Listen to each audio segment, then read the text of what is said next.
Salut à toi, amateur des souvenirs de la génération X. Je vais aujourd'hui te parler des objets que l'on trouve autour d'un autre film de Disney qui, contrairement au Trou Noir dont j'ai déjà parlé, s'adressait vraiment aux enfants en voulant démontrer des valeurs humaines importantes. En effet, en novembre 1981, sortait dans les salles obscures belges l'un des dessins animés Disney les plus émouvants des années 80. Il raconte l'histoire de Rox, un jeune renard orphelin recueilli par une fermière, et de Rookie, un chiot destiné à devenir chien de chasse.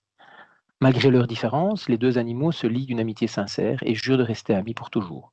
Mais en grandissant, chacun doit suivre le rôle que la société et la nature lui imposent. Rookie devient chasseur, tandis que Rox est considéré comme une proie. Leur amitié est alors mise à rude épreuve. Derrière son apparence de conte animalier, le film aborde des thèmes profonds et universels. L'amitié malgré les différences, la tolérance, la loyauté, le passage à l'âge adulte et la difficulté de rester fidèle à ses sentiments lorsque la pression du groupe ou les traditions s'y opposent. Contrairement à de nombreux Disney de l'époque, Rox et Rookie ne reposent pas sur des contes de fées. Son émotion naît de situations réalistes qui parlent aussi bien aux enfants qu'aux adultes. Le film montre que certaines séparations font partie de la vie, mais que les liens sincères peuvent survivre aux épreuves.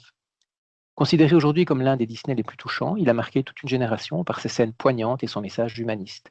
L'amitié n'a de valeur que lorsqu'elle parvient à dépasser les préjugés et les barrières imposées par le monde des adultes, chose que l'on ne retrouve plus dans notre monde de plus en plus réactionnaire des années 2020.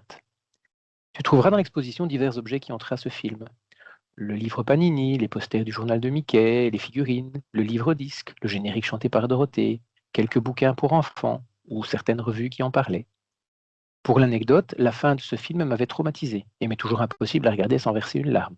Pour un gamin de 9 ans HP hypersensible qui avait été diagnostiqué 4 ans plus tôt, qui avait sauté une classe comme c'était la norme à l'époque dans ces circonstances, et qui s'était retrouvé balancé avec des copains de classe plus âgés, d'un milieu plus aisé et qui se connaissaient tous avant pour des raisons de localisation dans des quartiers proches, entendre parler de relations amicales qui allaient difficilement survivre aux différences entre les gens en grandissant fut sans doute une première leçon de vie dont je ne mesurais pas encore à l'époque l'impact.